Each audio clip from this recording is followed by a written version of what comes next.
Record. So, thank you for joining me today. Good morning. Good morning. Well, is it morning where you are? No, it's 5 o'clock on a Friday. So Oh, I don't know why I thought it was even later than that.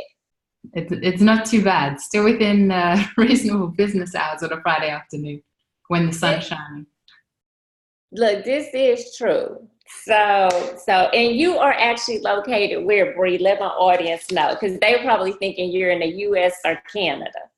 That's true. Well, maybe the accent does not give you a clue, actually. I'm an Aussie Australian that lives in France. So I'm right down near the Spanish border. Oh, girl, that sounds interesting. It is interesting. If you like to eat, there's good food here. But yes, I do like to eat, so that would definitely be one of my weaknesses. Well, thank you so much for joining us this afternoon for you, this morning for the rest of us. We are so happy to have you. So, Bri, you are a speaking coach, which I haven't really heard of a whole lot of speaking coach. So that piqued my interest, first of all. But you also work with people in helping them to improve like their communication skills. That's right. I've focused now in my business on public speaking coaching and instructing. But my background is helping people with their communication in general. So I just think it's one of the most important areas that people in business can focus on, and that is controllable. Something that they can do and, take measured steps towards improving their communication and see the results. There's lots of things in business that are out of our control, but our communication skills are one that we can actually improve. This is true. And so like when you and I were talking before we set all of this up, one of the things that I had come to you with was that a lot of the women that I work with who are entrepreneurs, and when it comes to like going live on social media or even like doing a video, that there is like this fear of pressing the button. And what are people gonna think? And what are people gonna say? And am I gonna get it right? And you and I were kind of talking about like, sometimes people like really overthink it when it comes to just pressing a button and doing what you do on social media. Yeah, there's a lot in what you just said, actually. There's so many ways that we can sabotage ourselves to not even get started with things. We convince ourselves that maybe it's just going to be too hard, or that our family and friends are going to think that we're, attention grabbing, or that, what we say is not polished and professional. So there's a lot of things that you can kind of stack up in terms of reasons not to do video or go live. Right. And that kind of keeps on pushing it down the to-do list, right? But the thing is, if you don't start and get some of those, mistakes, technology glitches, all of that stuff happens. It's, I'm not going to say it doesn't happen, but the only way to get through is to get started. And the only way to make progress is to keep on practicing. So you have to start somewhere. And one of the suggestions I have in my program is that you get some of that stuff out of the way in a safe place. So rather than going live straight away and, just figuring out on the fly, actually joining a group like your group, and, or a safe place where you can practice some of your public speaking skills and just get some of your messages right. Some, the basics, like how do you introduce yourself? How do you talk about what your business does in a fluid way rather than, feeling awkward or salesy or whatever?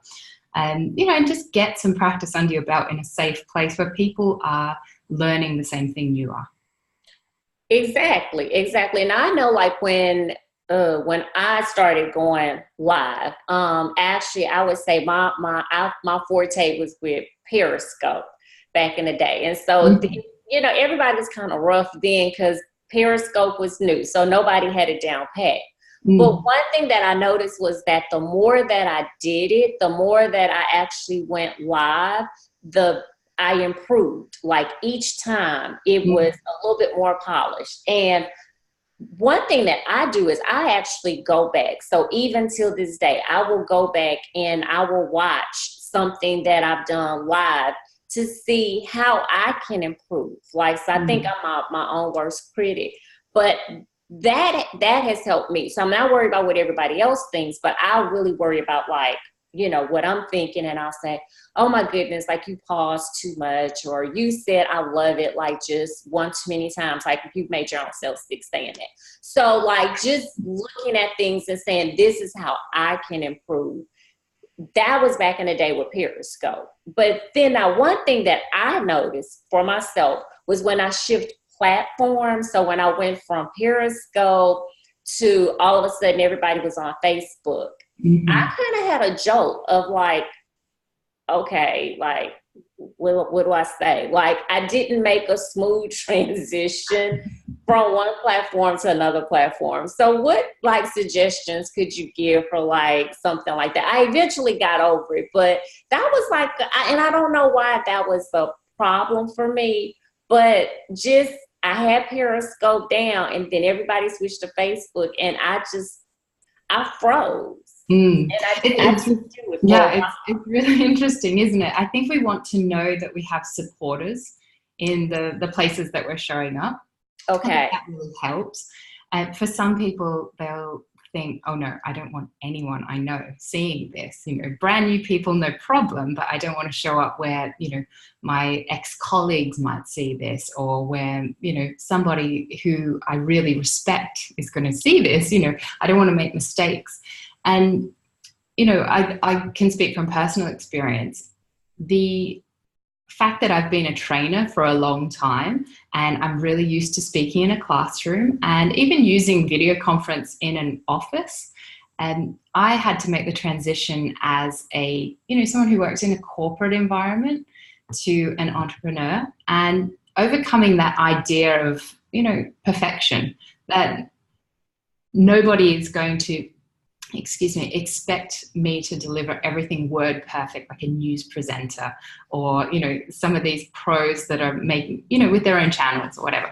I just had to get over myself and this idea of perfection, and show up in the places where I felt comfortable and where I felt that there was support there for me. And I think that's something that maybe people in your group could benefit from as well. Just thinking about not trying to be everywhere all at once, but picking a small channel perhaps, or somewhere where you feel as though you can practice those skills, and have people around you that are going to encourage you, but also give you constructive feedback. Because you mentioned watching your own videos back, and that is a form of feedback, right? That element of self-assessment. Right. And I think we can do that for ourselves, but for some people it's almost impossible to get real on their skills themselves because they're just too critical. And I think a lot of people benefit from hearing from, you know, a target market, a little group that can give you feedback. Right. And that is a good suggestion too. Like, I don't, and again, this was a couple of years ago, so we weren't acclimated to like all of the Facebook groups and all of that.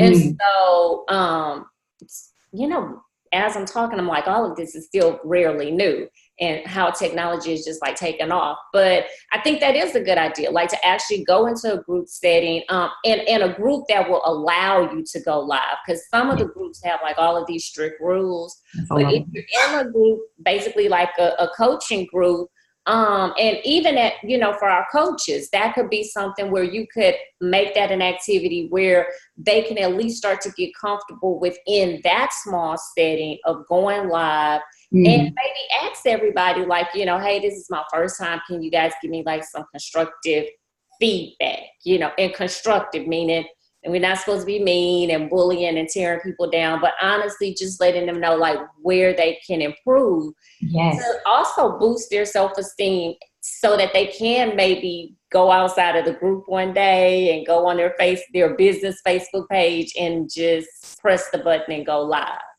That's exactly right. And on the flip side of constructive feedback and you know, making sure that you give people advice that they can actually sink their teeth into, things that are actionable, is the other group, which is, yes, you were great. Yes, you were fine. Yes, that was fantastic. And it doesn't give you anything to work on specifically.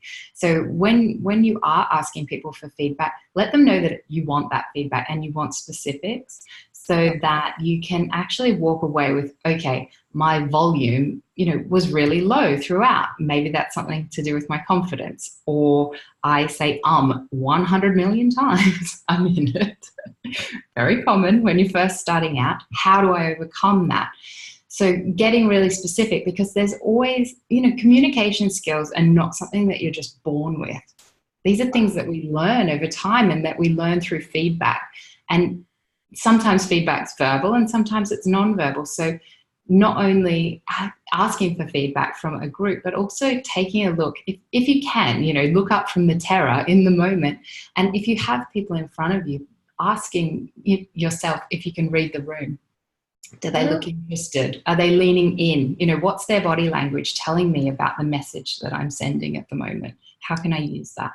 This is true. And I think that might be, for me, I think that was one of my barriers, because when I speak like to an audience that I can see, I can gauge the audience as I'm speaking and make adjustments. With social media, you don't see who you're interacting with, and so it feels like you're really talking to yourself. And for me, that was a challenge of not being able to gauge, and and sometimes it was like hit or miss. And one tip to overcome that feeling as though you're, waffling or talking to, no one at this point, which when you go live, let's face it, most people don't have hundreds of people watching what they're doing. So if you go live and one person sees it and you absolutely mess it up, you can always delete. that thing can disappear if it needs to. It can just go into cyberspace somewhere and no one has to ever see it again. Exactly. But one tip that I would share with you guys is that it's sometimes we try and say too much in the time that we have available. We think, I want to throw everything in the kitchen sink at this so these people know that I'm all over this, I'm a professional, I'm an expert, they should come and buy from me, or whatever your call to action is. And I think that's where some people get tripped up on too many words, too many ideas. The tip here is to just focus on one thing. Really just talk about one idea, one concept, one problem at a time, and make it really clear. And when you're done, you're done. There's no minimum time requirement. I think Facebook, the algorithm likes over 3 minutes, something like that. But, technically there's no length of time that you have to speak for. Right. And the attention span of people online is super short anyway. So, keep it short, keep it succinct, and make it really punchy, and then come back with another idea and another video at a later time. Right. So, so what you're saying is don't try and pack in a whole lot of stuff and keep it long and drawn out. Keep it short, simple, and to the point. Exactly. Okay. And the algorithms will be okay. I mean, I am no Facebook expert when it comes to the algorithms. I'm still working that one out myself. Look, that is for the both of us. I have not figured out the algorithms. I just come on, do my thing, and when I'm finished, I'm off, and hey. And the good thing about Facebook and most of like your social media platforms is that when you go live, if you don't erase it, it is there for people to be able to come back and watch. So if they missed you live, they can come back and watch your replay.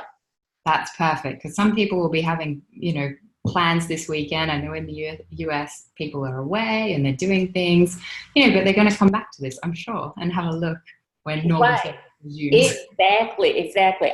You are absolutely right. So, okay, so I want to talk about like entrepreneurship and speaking, because I think a lot of people look at I think when people think about presentation and they think about leadership, many people don't associate that with entrepreneurship and how important it is for you to have good communication skills, good presentation skills, more so as an entrepreneur than as you were in corporate America, or working a 9 to 5. It becomes even more essential to have these skills polished. I know why, but what is your take on that? Like, why do you think entrepreneurs really need to hone in on their skills? I mean, I think you hit on it in saying that, we're not within a big corporation here. Some of us are working on our own, or you've got a very small team with you, and that effectively makes you the sales and marketing and finance and IT, the everything division, right? Like you cover every department. Yes, you do. So, if you represent your company, if your brand is your name, especially, but also for those who are speaking about their product or their service, Right. it's very important. I mean, public speaking is not just a soft skill, it's a life skill. This is about relating to people. It's about having conversations. It's about making connections. I like to think about public speaking as less of this, kind of standing up formally on a stage, and just, thinking of it more as the communication that happens when you connect with people. And the way that you want to communicate as your business, as your brand, has to be polished, and it has to be professional, and it has to be you. So I don't think there's anything as a perfect speaker. And I wouldn't want to see that perfect speaker. I think you have to bring yourself, you have to bring your authentic self. But we want to bring a professional version and a polished version, someone who has the right words in the right moment. Because otherwise, if you miss out on opportunities as a business owner, you don't always get the chance to have a do-over, right? So it's really important to practice and prepare so that you're ready for that moment when it comes along. Right. And I'm glad that you mentioned that too, that, you as an entrepreneur, especially in the beginning, you are responsible for marketing, you're responsible for your brand and getting your brand to a certain point. Mm-hmm. You are responsible for sales. And so all of that entails how effective you can communicate and get your message across.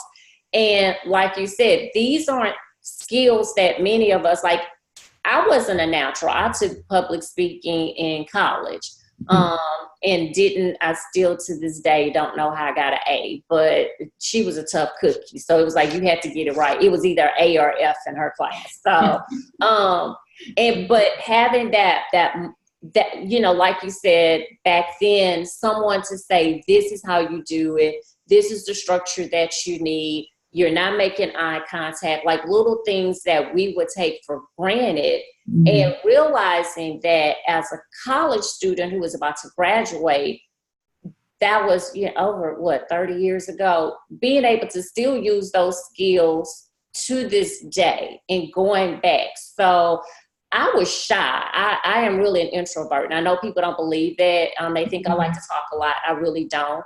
I'm an introvert. And so speaking was like, and I ended up in a class by default. So it wasn't something that it was the only class they were offering that summer, and I was trying to graduate. So I was like, okay. But it was like the best thing that I could have ever done for my future self was to take that. And so when I met you, I was like, okay, everybody didn't do public speaking in college like I did, but I still believe that as an entrepreneur, it is essential that you at least polish up your skills, especially if you're going to be doing your own marketing, you're going to be doing your own sales, you're going to be your own virtual assistant, It's so true. And, with more and more people starting their own businesses now, it's a point of differentiation. If you can stand up and speak with confidence and deliver your message better than your competitors, you are going to stand out. I think it's something that we have to acknowledge, that there's a lot of people online. There's a lot of people, you only have to join a couple of these Facebook groups to see just how many people are selling their services online. And a lot of people are scared of video, it has to be said. But video is, I think, a slightly easier way to ease yourself into appearing on social media, because you can edit. You don't have to be, a technical wizard to do this. I think that technology now is making it easier and easier to edit and to put your message together in a succinct way. And going live is definitely, the next level. And so if people are really thinking about starting out in this, practice with real people so you know that you're getting your message right. And then, maybe video is a nice way to get involved. And it's completely different writing out a script to saying it out loud. The words you use, the way you want to describe your service or your product, you write it down and you think, oh yeah, that sounds perfect. And you say it and it sounds weird or awkward or salesy. So saying things out loud, even if you just record yourself and watch it back, is really valuable. Okay, so Bri, you've really given us some great tips to at least get started. So we've talked about Facebook groups, utilizing those, especially if you have a small Facebook group that you're in, practicing going live in your Facebook group, recording. So if you're not ready to go live, you can press the button on your phone and still make a video and go in and edit it.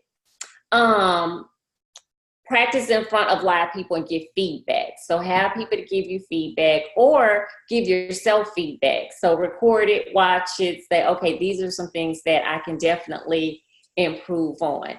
Any other tips that you'd like to share, like with everybody that's watching? I think the main thing is that getting started is the hardest part. Once you get over that initial hurdle and you find that you are making progress, not everyone has different starting points, and you have to acknowledge that. Not everyone starts out as a brilliant public speaker, but if you think about it more so as communication and connection and conversations, dialogue, we do this already, right? And so it's just a different way of having a conversation with the world. Right. And take some pressure out of the situation and think about how you can put yourself in the most useful mindset before you get started. So try and track down some of those little beliefs that might be stopping you from getting started and just, pull that Band-Aid off, get started, give it a go, and give yourself a break from being perfect. Just get started. I love it. So Bri, if anyone wants to learn more about you, where can they find you on the World Wide Web? I am howtopresent.com, and I'd love everyone to come and check my website out. And I'm running a virtual workshop in July, towards the end of July. I've got a couple of sessions where I'm running a Build Your Brand Through Public Speaking virtual workshop. So anyone can join wherever they are, just as we're connecting up today on Zoom, actually. So I'd love for people to come and join me there for a 2-hour workshop. We're going to work through mindset, goal setting, where you're going to show up and how you're going to show up. And I would love to see some of your guys on there as well. All right. Well, I want to thank you so much for taking out your afternoon, because it is afternoon in your part of the world. Thank you for taking out some time today just to talk to us about, how important, speaking is when it comes to your brand and also when it comes to marketing and sales. Like, it's not just your brand, people, but we're also talking about, you generating income for your business. How you get your message across is very, very important. And sometimes we got to move from behind our quote unquote keyboard, and people need to see you. And this is how they get to know you, is when you do stuff like Bri and I are doing, when you actually go live. So if you need some help, if you didn't take the public speaking class in college and you're like, okay, Dr. Carey, I still need some help, I need you guys to head on over to Bri's website, check her out, and hey, make sure you look at the program that she's offering at the end of this month, especially if you're new in this space, you're new to entrepreneurship, and you're struggling. I really think this will be a great idea for you, because video isn't going anywhere. Live features on these social platforms, they're not going anywhere. So at some point, you're going to have to get on board and you're going to have to figure it out. And what better way than working with a speaking coach? I'd love to work with them. Thanks so much. Thank you so much, Bri. Thank you, and enjoy the rest of your weekend. Thanks, guys.